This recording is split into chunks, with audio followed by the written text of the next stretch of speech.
Bonjour tout le monde. Ah, mais c'est pas la bonne. Bienvenue, j'espère que vous m'entendez. Si vous m'entendez, un pouce pour moi. Très bien, super Thierry, merci. Nous allons attendre encore 1 minute avant de commencer.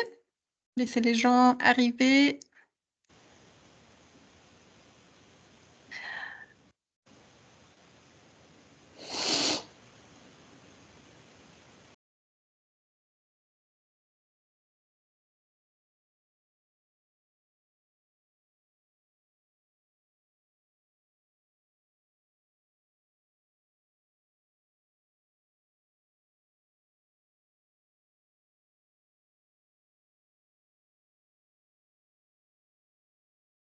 Bonjour, bonjour aux nouveaux arrivés.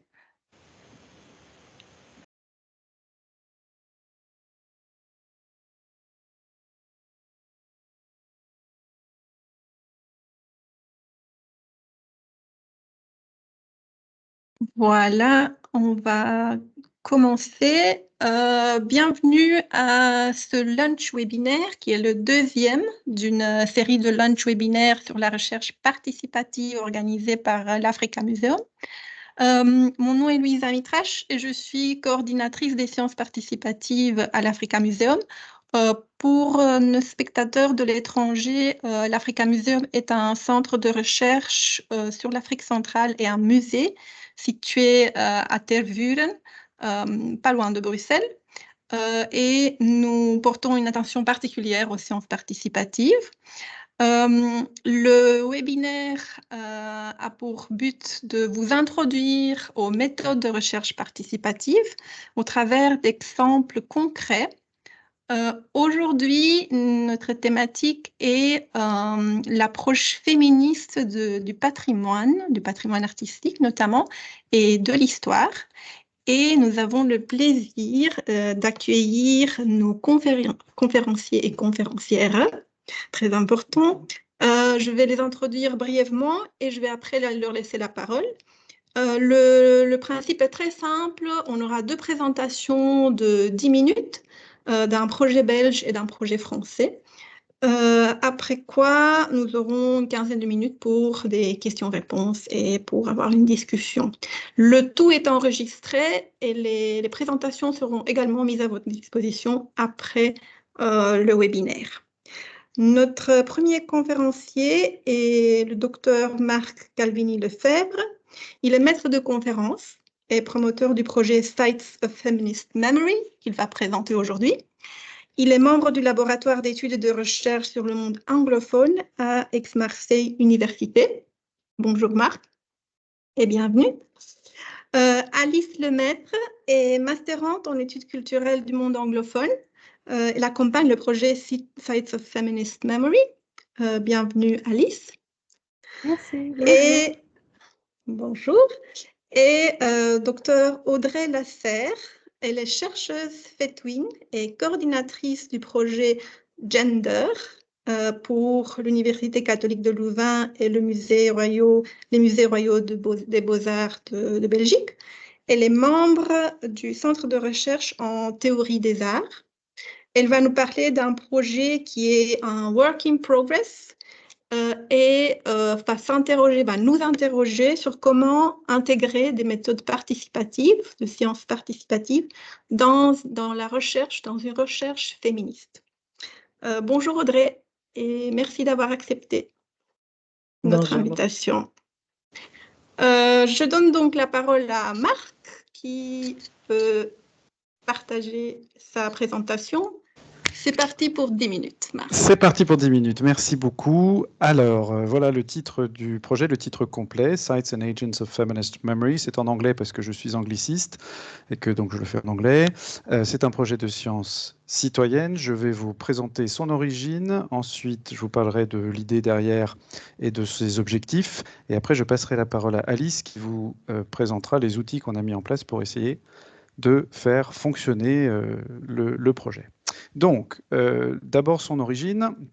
Son origine, alors je suis angliciste, donc j'ai fait un petit clin d'œil à Dickens, mais au lieu de A Tale of Two Cities, c'est A Tale of Two Centenaries.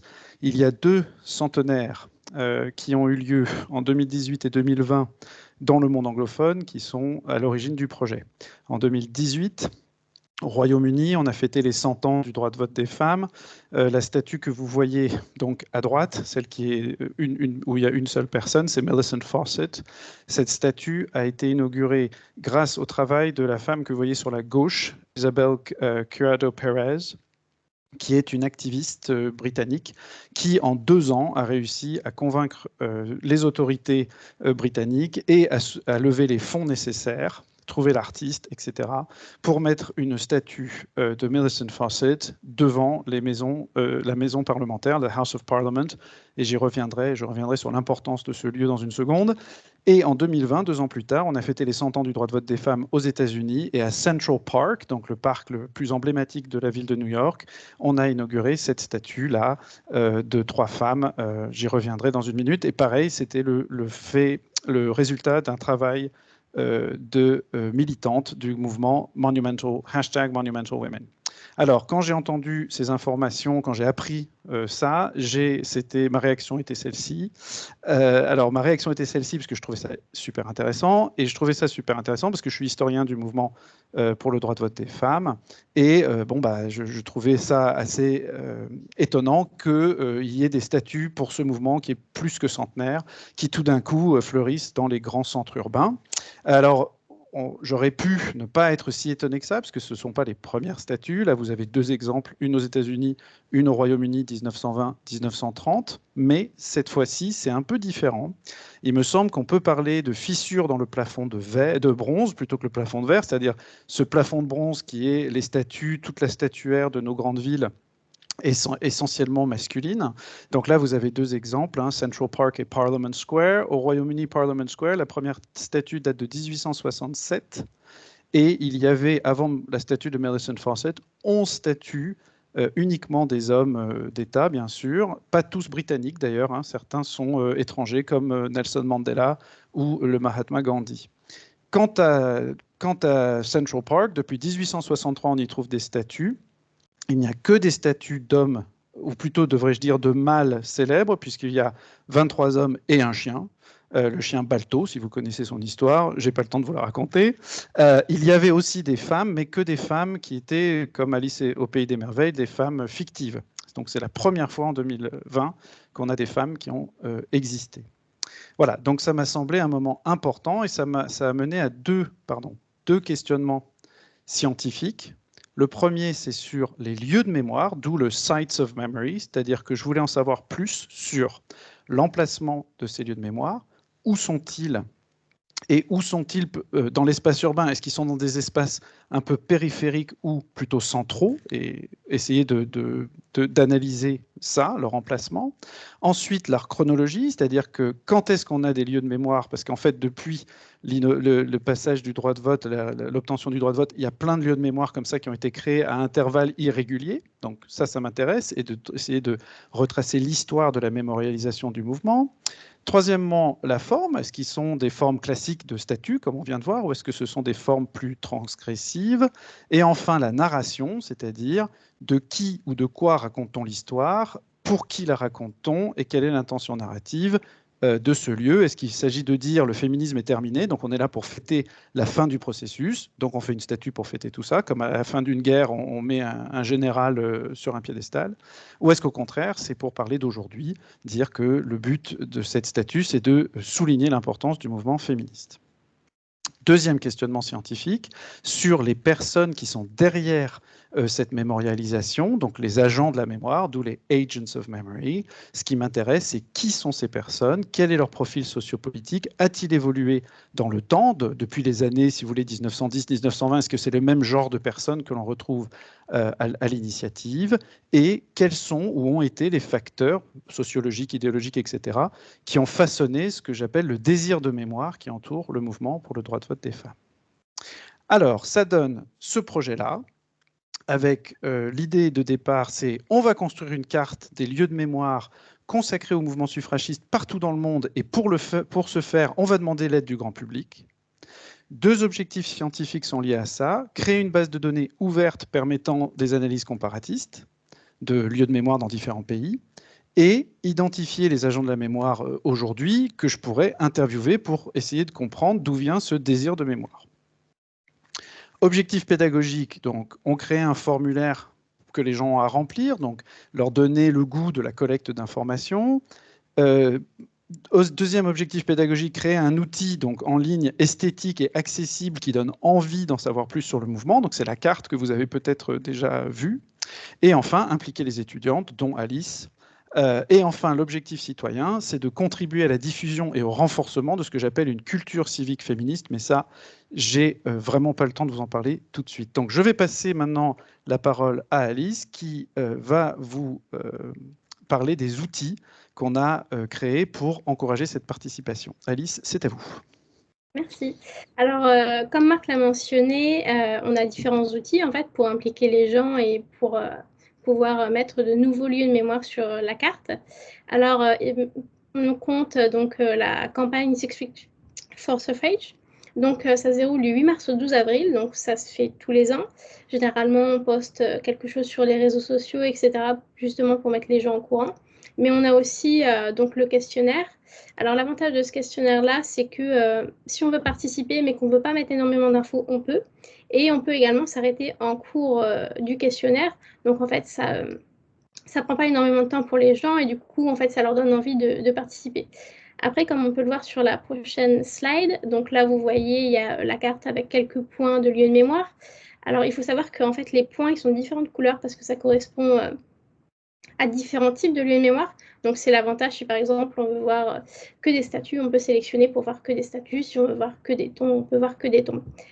Après, pendant un moment, on a utilisé également Twitter. Après, voilà, ça a plutôt bien fonctionné, mais on verra qu'on a arrêté d'utiliser ce réseau social parce que ça correspondait plus en fait à nos attentes et du coup voilà.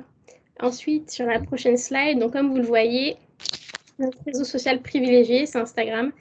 C'est ce qui fonctionne le mieux et voilà. Donc toutes les semaines, à peu près à la même heure, le samedi, on poste donc un lieu de mémoire avec un petit résumé sur la personne. Et voilà. Et du coup, ça entraîne plus, on touche plus de personnes. Après, donc c'est tout nouveau. On a commencé ça en début du mois, un compte TikTok. Alors, le but, en fait, c'est de toucher un public un peu plus jeune. C'est pas forcément d'amener de nouveaux lieux de mémoire, mais c'est plus voilà, de toucher de nouvelles personnes. Et voilà. Donc, sur la prochaine slide, l'avantage d'Instagram, c'est que maintenant, on peut rendre la recherche accessible, en fait. On peut être beaucoup plus inclusif parce qu'on peut se permettre d'inclure des descriptions d'images. Alors, généralement, la recherche, en fait, sans s'en rendre compte, ils ont tendance à exclure un petit peu les personnes malvoyantes, etc. Et l'avantage d'Instagram, c'est que justement, on peut inclure tout ça, on peut inclure tout le monde. Et voilà, donc c'est pour ça que c'est un de nos moyens préférés. Ensuite, sur la next slide, après, on va s'intéresser, du coup, en fait, ok, on fait tout ça, mais est-ce que ça fonctionne? Donc, sur la prochaine slide, on voit qu'on a différents moyens de médiation. Donc, comme je l'ai mentionné, on a les réseaux sociaux. Ça fonctionne plutôt bien. Donc, Twitter, ça fonctionnait bien, mais on a choisi d'arrêter. Instagram, ça fonctionne aussi assez bien. On a un petit peu plus de followers depuis qu'on poste tous les samedis à la même heure. Mais on a quand même à peu près toujours les mêmes personnes qui likent les posts. Donc après, on espère dans le futur avoir plus de personnes qui s'y intéressent. Et TikTok, malgré le fait que ça soit très nouveau, il y a pas mal de vues quand même sur les vidéos, il y a quand même pas mal de likes. Donc on espère que ce sera un réseau social qu'on pourra développer dans le futur. Ensuite... Alors, Alice, je pense qu'on est arrivé au bout de nos 10 minutes. Donc, on va s'arrêter. Ça, c'est de ma faute. J'ai un peu parlé un peu trop longtemps au début. On peut, si vous voulez, Louisa... On peut encore prendre 2 minutes parce que moi, j'ai été plus vite que prévu. Donc, ça va. jusqu'à Très bien, encore très 2 bien. minutes Allez-y, pour Alice, alors. clôturer. Très bien.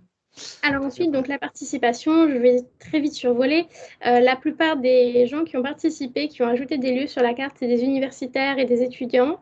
Après, ensuite, sur la next slide, donc comme vous le voyez, généralement, c'est plutôt des Français et des Américains qui nous envoient des lieux, mais aussi des personnes d'autres pays. Et du coup, ça, c'est encourageant. Ensuite, donc là, comme je l'ai mentionné, c'est plutôt des universitaires qui ajoutent des lieux, mais il y a aussi des citoyens lambda, en fait. Et ensuite, donc là, oui, généralement, les gens ajoutent qu'un seul lieu. Donc, comme vous voyez, il y a la majorité des personnes qui ajoutent qu'un seul lieu, mais il y a une personne qui nous en a ajouté 19. Donc, on est très heureux. Ensuite, donc là, comme vous le voyez, en 2021, c'est là où il y a la plupart des lieux qui ont été ajoutés. Malheureusement, à partir du moment où on a ajouté les lieux les plus connus, c'était difficile d'en avoir des nouveaux. Et du coup, on espère pouvoir en ajouter plus dans les années suivantes. Et du coup, Voilà, et donc je vais conclure. Merci beaucoup, Alice. Donc vous voyez que la pente est descendante, mais ça c'est assez classique dans ce genre de projet. Alors il se trouve que le projet a obtenu un financement important qui va nous permettre de créer une application pour téléphone portable. Et on espère beaucoup de ce projet-là. Donc ça va s'appeler Her Story Maps. De ça, je suis sûr. C'est à peu près tout ce dont je suis sûr, puisqu'on y travaille là avec les collègues informaticiens. Et le but, c'est que d'ici 4 ans, puisque j'ai un financement jusqu'en 2027, on ait cette application qui fonctionne à plein régime, avec, on espère, au moins 1000 personnes qui l'auront téléchargée. Et on espère aussi qu'entre-temps, grâce à Alice et aux autres étudiantes stagiaires, on aura réussi à collecter, avec aussi l'aide du public, à peu près 1000 lieux de mémoire sur cette carte. Et j'espère donc mener une centaine d'entretiens avec des agents de la mémoire pour essayer d'en savoir plus sur ce désir de mémoire. Voilà, on a à peu près tenu les temps. Merci beaucoup. Merci Marc et Alice. Vous aurez la possibilité de poser des questions après la deuxième présentation. Je vais proposer maintenant à Audrey de partager sa présentation sur le Alors, projet Gender. est-ce que vous voyez bien et est-ce que vous m'entendez bien? On t'entend très bien. Et vous voyez bien aussi ma présentation? Moi, je ne vois pas de présentation pour l'instant. Ah ah, Peut-être qu'elle met un peu de temps à... alors attends, je recommence. Je vais faire directement de là. Partager écran. Et est-ce que Oui, là, c'est mieux?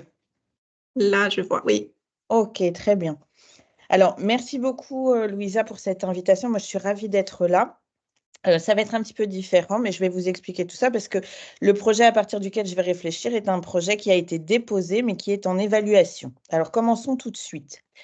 Le projet genre, qui est celui dont je m'occupe aujourd'hui entre les musées royaux des beaux-arts de Belgique et l'UC Louvain, c'est un projet qui propose et qui agit pour croiser genre, art et récit au musée. C'est un projet dont on ne sait pas exactement s'il sera de 5 ans ou 10 ans, mais en tout cas, c'est un projet de longue haleine. Donc ça, c'est assez agréable et confortable. Et je travaille tout autant sur les archives que sur les collections, avec de la recherche fondamentale, des propositions d'accrochage, d'exposition, des actions d'information, de sensibilisation des publics, etc., etc. L'idée, c'est de réfléchir aussi sur le rôle que les musées peuvent jouer et de travailler non seulement sur les archives et les collections, mais toujours avec le public. Donc la dimension publique, elle est très importante. Pour résumer ce que je vous ai mis là et qui sera consultable, c'est simplement pour comprendre le fait twin. C'est un poste, c'est-à-dire que le financement va sur mon salaire, en l'occurrence, puisque c'est moi qui ai monté à la fois le projet et l'applique, mais il n'y a pas de budget, de fonctionnement pour mener à bien les actions que le projet, lui, envisage. Ces actions ou ces axes sont au nombre de 3. L'évaluation de la place faite aux femmes artistes et ce qui va poser la question de la valeur de l'art et de ce qu'on définit comme une œuvre musée. Donc, pour comprendre très clairement, je vous ai mis des exemples d'actions de recherche récentes dans le cadre de cet axe-là. Les actions qu'on va mener pour le matrimoine en 2024, une proposition de renouvellement de l'accrochage pour augmenter la part des œuvres de femmes sur les CIMES, ou l'analyse des archives que je mène sur les comptes rendus d'acquisition pour déterminer ce qu'on appelle une œuvre musée et comment est définie la valeur de l'œuvre d'art en termes d'acquisition. Voilà. Deuxième axe, c'est la prise en compte de la catégorie de genre impliquant un rapport de pouvoir pour l'analyse des représentations. Et dans ce cadre-là, le projet de recherche fondamentale que nous avons conçu avec Dieter de Witt, qui a été déposé, donc il y a un projet FWO et pour lequel on aura une réponse en septembre. Et c'est sur celui-là, en fait, que je vais partir pour réfléchir à l'inclusion du volet sciences humaines citoyennes. Et puis, en recherche appliquée, on a aussi stéréotypes de genre au musée avec Géraldine Barberis, donc il y a un volet formation des personnels et un volet exposition dans le musée. Le troisième axe de recherche est celui sur les récits non hétérocentrés avec la question du queer que je mentionne et qui devrait normalement découler des actions et projets en cours. Voilà. Une dernière chose sur laquelle j'insiste pour qu'on comprenne bien ce projet genre, en fait, je mène la recherche, mais dans sa dimension, il ne peut se réaliser sans de fortes collaborations intramuros, sans quoi, en fait, les résultats que j'espère ne peuvent pas advenir. Collaboration avec la médiation culturelle, collaboration avec les conservatrices, conservateurs, et dans une moindre mesure, mais avec quand même une importance, la conception graphique et textuelle, c'est-à-dire le service qui s'occupe de mettre en forme, que ce soit les textes de salle, les brochures, les catalogues, et le service communication. J'insiste parce que comme on fonctionne en équipe, cette équipe et ce qu'on va pouvoir entreprendre avec cette équipe est très important.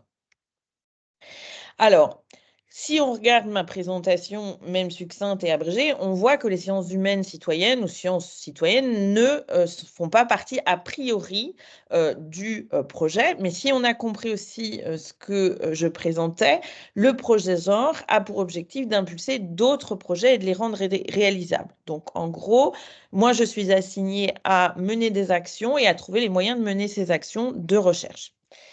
En février de cette année, j'ai rencontré Louisa, que je remercie encore, à propos justement de cette diffusion des méthodes et des enjeux des sciences humaines citoyennes.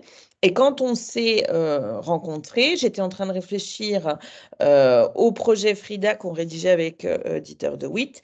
Et en discutant avec Louisa, je me suis rendu compte qu'il y avait un point de rencontre évident entre ces pratiques de sciences humaines citoyennes ou de sciences citoyennes et la recherche dite féministe. Alors, ces points de rencontre étaient principalement de deux ordres.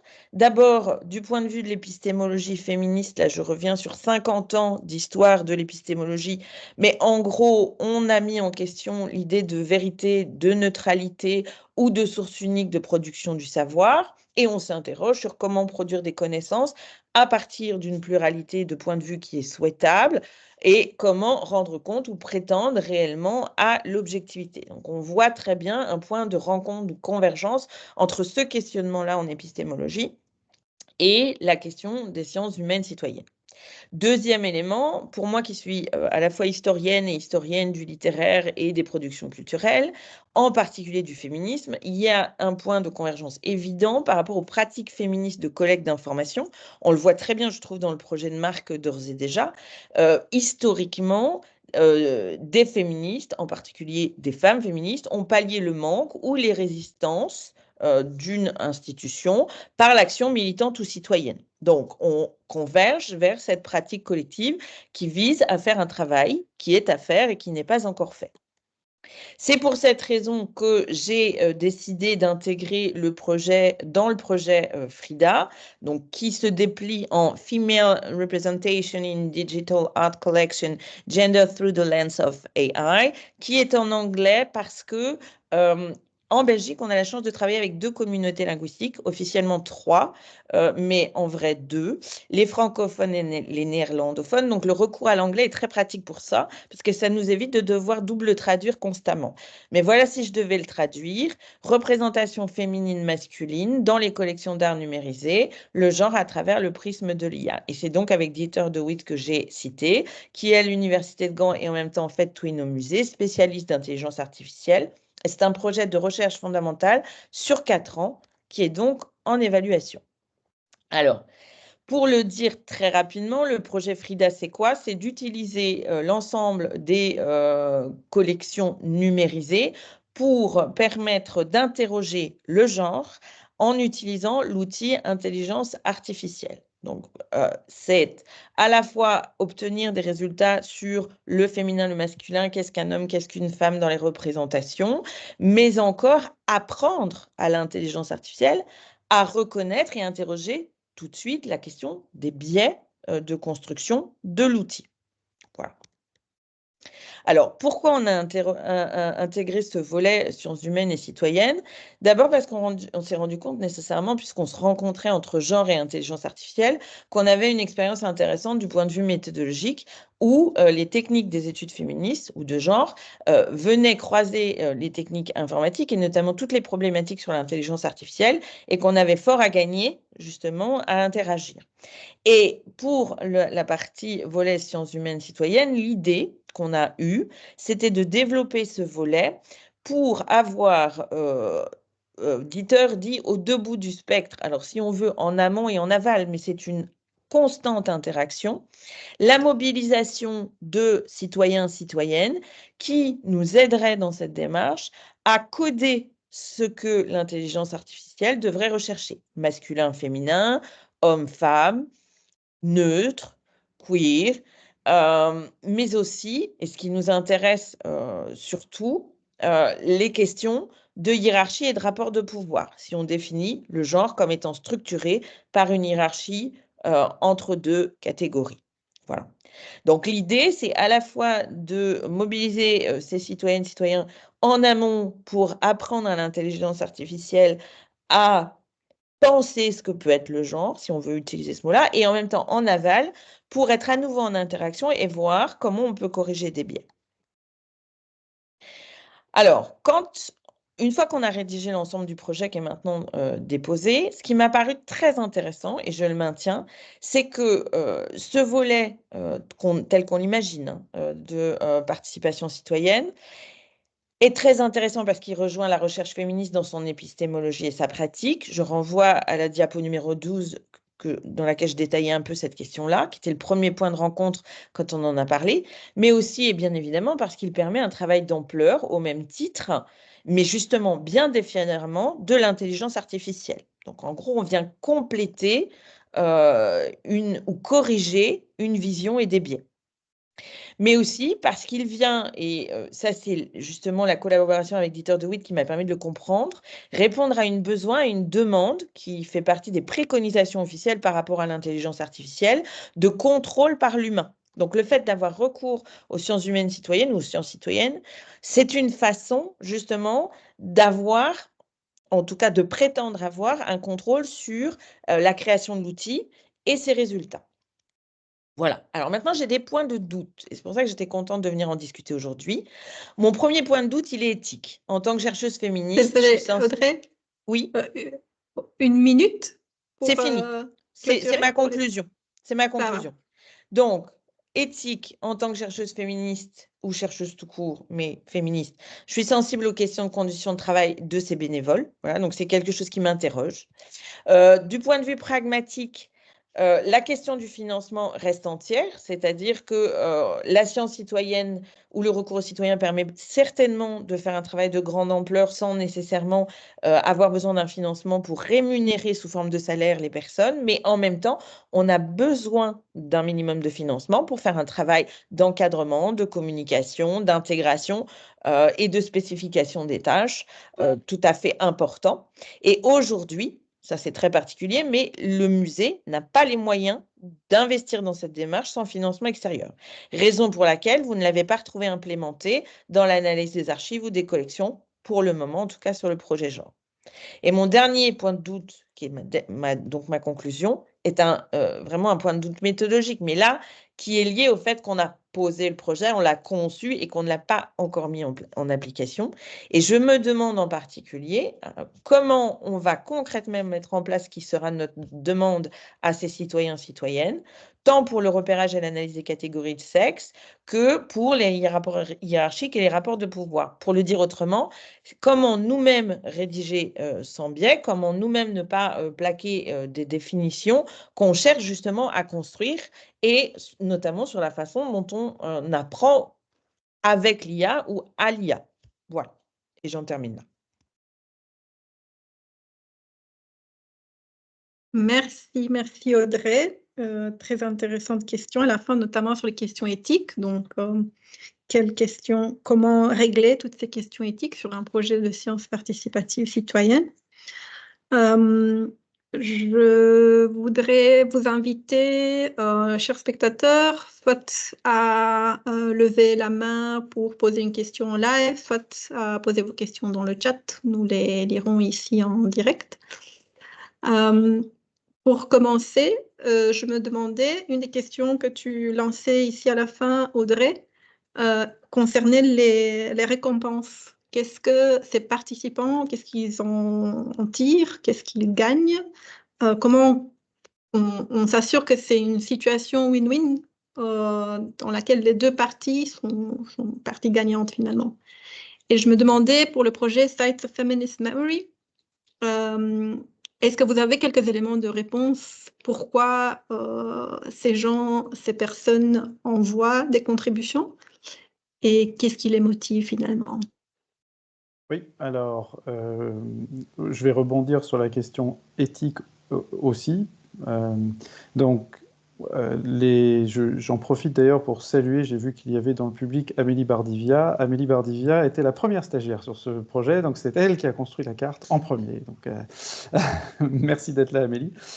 Donc, chacune des stagiaires qui a travaillé avec moi, j'ai pu obtenir des financements pour qu'elles soient gratifiées. Justement, c'est un vrai problème, sinon c'est un peu l'universitaire qui a un poste qui utilise la main-d'œuvre gratuite de ses étudiantes, ça, ce serait très problématique. Après, les personnes qui participent au projet ont des motivations diverses et variées. Certains, comme vous avez vu, c'est beaucoup d'universitaires, et certains, franchement, l'ont fait parce que ça les amuse. Je m'en suis rendu compte parce que j'en ai parlé avec eux, avec elles. Ils avaient c'était une manière divertissante de passer une demi-heure, de chercher et de contribuer à ce projet, ça les amusait. Après, les gens qui... vous avez vu que c'est une minorité de personnes qui ne sont pas des universitaires qui ont contribué. Alors, vous avez peut-être vu passer rapidement qu'il y a mon frère qui a contribué. Bon, là, c'est clairement moi qui lui ai fait du chantage émotionnel. Mais sinon, les personnes qui ont contribué, alors on a soit des personnes qui sont des étudiants, mais d'autres universités qui ont eu envie de le faire parce qu'ils en ont entendu parler. Donc, c'est une forme de militantisme, je pense. Pour eux, c'est une forme de... Ça m'intéresse, l'histoire du féminisme, j'ai envie de participer à ça. Il y a des personnes qui ont participé, qui nous ont contactés après.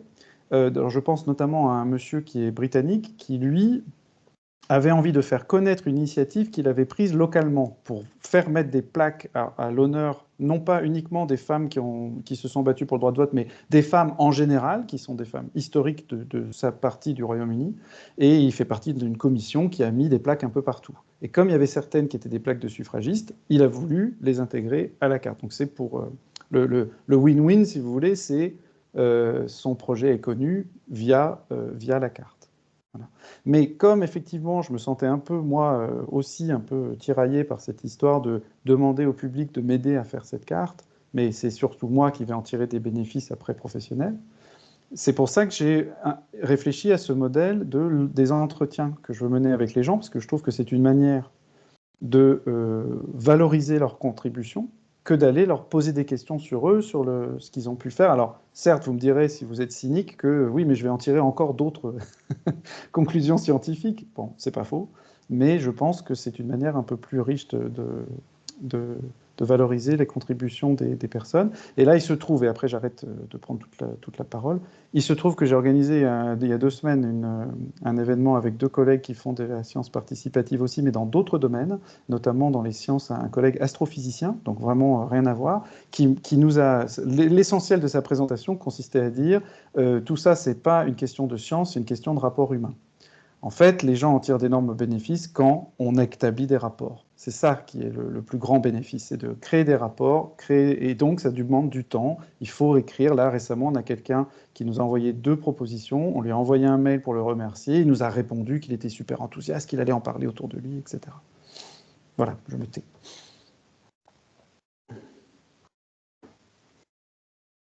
Merci Marc. S'il n'y a pas d'autres questions, j'avais une question pour Audrey. On a échangé quelques mails récemment. J'avais découvert que le MoMA de New York a fait un expériment, disons, regardant tout simplement au prénom des artistes présents et présentes dans la collection du musée. C'est un expériment qui date déjà d'une dizaine d'années, je pense. Je me demandais, Audrey, si tu avais déjà quelques données préliminaires sur le pourcentage d'artistes femmes dans les collections des musées royaux des beaux-arts. Est-ce que tu as quelques données préliminaires à partager? Quel est le point de départ du projet genre? Oui, alors c'est ce que j'allais... Enfin, c'était une question que j'avais prévue et de dire, par exemple, le volet sciences citoyennes ne pourrait pas s'appliquer ici parce que ça va relativement vite. Donc, on n'aura pas vraiment de données d'ampleur à exploiter de ce point de vue-là. Je ne vais pas donner des statistiques précises en fonction des collections, etc., mais c'est très faible. Voilà, disons-le clairement, c'est très faible, c'est-à-dire en dessous des 10%. Bien en dessous. Et ça, c'est pour la présence des artistes femmes au sein des collections. Maintenant, si on regarde ce qui se passe sur les CIMES, c'est-à-dire ce qui est concrètement exposé dans les musées, c'est encore plus faible. Voilà. Donc, on part de ça pour mener des actions qui peuvent être doubles, à savoir soit donc, proposer de nouveaux accrochages qui permettent de donner de plus de visibilité, parce que finalement, l'important dans cette question-là, on le sait qu'il y a eu un biais, on sait qu'il y a eu peu d'acquisitions qui sont liées à la définition même de ce qu'on entend par une œuvre qui doit rentrer dans une collection Beaux-Arts. Donc à partir de là, on peut vraiment, nous, par notre regard, faire une autre proposition, soit par l'accrochage, donc la mise à disposition du public de ces œuvres qui existent dans les réserves, soit par les acquisitions, c'est-à-dire essayer de progressivement compenser par des conseils, parce que les acquisitions restent liées à un comité d'acquisition qui gère en fonction de directives d'ensemble, mais ça peut être aussi une façon progressivement de compenser les choses. Mais voilà, après, le chiffre, il est malheureusement assez commun et inférieur, très nettement inférieur aux 10% d'œuvres d'artistes femmes dans les collections.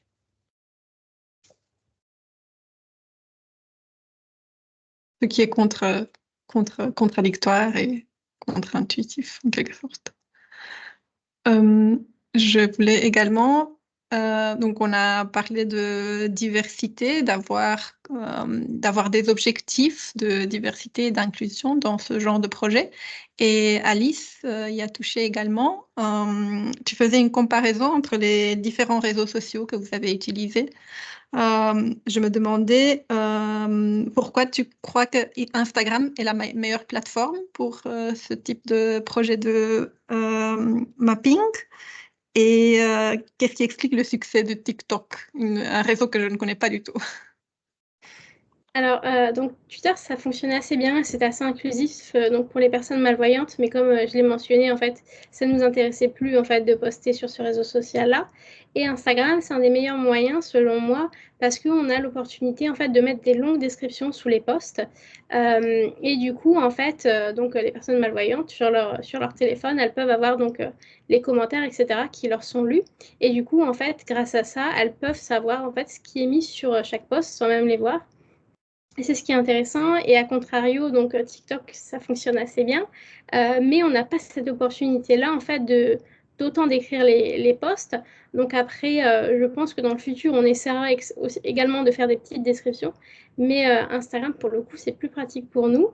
Et après, TikTok, je pense que ça fonctionne plutôt bien parce que il y a pas mal de féministes sur le réseau. Et également des jeunes. Donc, il faut savoir qu'elles sont facilement influencées, mais elles ont également envie de bien faire. En fait, elles ont envie de participer dans le mouvement. Et du coup, généralement, donc, les posts, etc., féministes fonctionnent plutôt bien sur le réseau.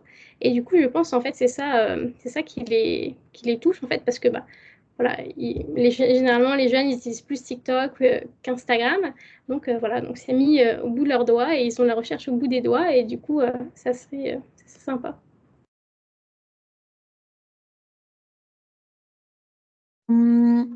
Je vois que Sarah met une question dans le chat. Je vais la lire. C'est en anglais. I was wondering about how inclusive social media is as well. What about older generations who don't use social media and don't have smartphones? Do you have strategies to include older generations? Donc, les réseaux sociaux ne sont pas aussi inclusifs qu'on ne le croit. Et les personnes plus âgées n'utilisent pas nécessairement les réseaux. Comment faire pour les inclure aussi? Très bonne question. Alors, moi, donc pour les collègues qui sont ici, qui envisagent de faire un projet de sciences citoyennes, je crois qu'il faut peut-être qu'on clarifie un point, c'est que le projet que je porte, c'est un projet de sciences citoyennes, certes, mais c'est aussi un projet de médiation scientifique, c'est les deux. Mais tous les projets ne sont pas les deux. Vous pouvez faire un projet de sciences citoyennes qui va essentiellement demander aux personnes de vous aider à collecter les données ou les analyser. Enfin, ça peut être très sophistiqué comme processus ou très, très co-construit. Sans être forcément de la médiation scientifique. La partie TikTok, etc., c'est le côté, on va toucher un public large et effectivement un public jeune. Et je tiens à le dire, je suis incompétent sur ces réseaux. Je ne comprends pas comment ça marche et heureusement, donc on a dit, Amélie est là, c'est elle qui a créé le compte Twitter. Donc on l'a abandonné, mais pour des raisons politiques que vous comprendrez aisément. Le compte Instagram avait été créé par la précédente Alice. Il y avait une autre Alice avant celle-ci. Et Alice, elle, a continué à nourrir Instagram et maintenant, elle a créé le compte TikTok. Donc, effectivement, vous avez raison, Sarah. Pour les personnes qui n'ont pas 20 ans, parce que ça peut commencer assez tôt, le fait d'être déconnecté de tous ces réseaux, il faut d'autres stratégies. Alors, il se trouve que les personnes qui sont très impliquées, vous avez vu tout à l'heure, alors Criado Pérez est une femme assez jeune, mais les femmes qui sont derrière #MonumentalWomen, dont j'ai parlé au tout début, sont des femmes qui ont plus de 60 ans. Et beaucoup de femmes qui sont actives dans la mémoire, notamment du mouvement suffragiste, sont des femmes qui sont à la retraite ou qui ont plus de 50 ans. Enfin, il y a aussi des hommes, d'ailleurs. Le monsieur dont je vous parlais tout à l'heure, il a aussi plus de 60 ans. Ces gens-là, on arrive plutôt à les toucher en les contactant directement par mail, puisque souvent on connaît leur activisme. Et je pense, peut-être que je me trompe, que la plateforme Facebook reste une plateforme qui est encore fréquentée par des personnes qui sont le older demographic, on va dire. Donc c'est une autre manière de les toucher. Mais tout ça demande beaucoup de temps et c'est pour ça, je pense qu'il faut vraiment avoir une équipe derrière soi. Moi, je ne ferai pas ça tout seul. C'est beaucoup, beaucoup trop de travail. Vous souhaitez rajouter quelque chose, Audrey, par rapport à cette question d'inclusion, de quelle méthode? Moi, je pensais spécifiquement par rapport à ça que le fait de s'adresser ou de relayer l'information aux associations féministes, comme Archives du féminisme France ou le CARIF en Belgique, qui a donc pour objectif aussi de travailler sur les archives et par ce travail sur les archives, rencontre des femmes des générations précédentes, que ça pouvait vraiment être une option. Travailler aussi avec les musées qui sont spécialisés dans les collections femmes ou féminisme et relayer l'information par ce biais, ça pourrait permettre encore de toucher une autre catégorie de public. Voilà, c'était une simple remarque parce que je trouvais le projet très intéressant. Et dans les proportions, j'étais étonnée de ne pas avoir justement plus de militantes féministes, en gros des années 70-80 qui contribuent dans la proportion. Alors, il y en a peut-être dans les universitaires, bien sûr, mais voilà. Je pense que ça pourrait vraiment être une source collaborative investie, en fait. Il y a une autre limite à notre projet, c'est qu'il est que en anglais pour l'instant. Donc ça, forcément, ça limite le nombre de personnes qui vont avoir envie de participer, remplir un document en anglais. Et si c'est pas ça peut être une langue qu'ils comprennent ou qu'ils lisent, mais qu'ils n'ont pas envie de rédiger dans cette langue. Oui. Ça, c'est une vraie difficulté. Mais bon, là, j'ai pas les ressources pour l'instant. On va voir. Donc, les moyens de diffusion, la langue, toutes des choses à prendre en compte, bien sûr. Sur ce, on va clôturer la séance d'aujourd'hui. Un tout grand merci à Audrey, Alice et Marc. L'enregistrement sera publié en ligne. Vous allez recevoir un mail et les présentations également. La prochaine rencontre, la rencontre de mai, aura lieu physiquement. Donc, on aura une rencontre fédérale belge pour les sciences participatives, pour vous donner de l'inspiration et vous permettre de connaître le réseau, qui aura lieu le 30 mai à l'Institut Royal Météorologique à Bruxelles. Vous recevrez toutes les informations par mail après ce webinaire. Un tout grand merci à tous et à bientôt. Merci Louisa. Merci beaucoup. Merci Marc. Merci. À bientôt. À bientôt Audrey.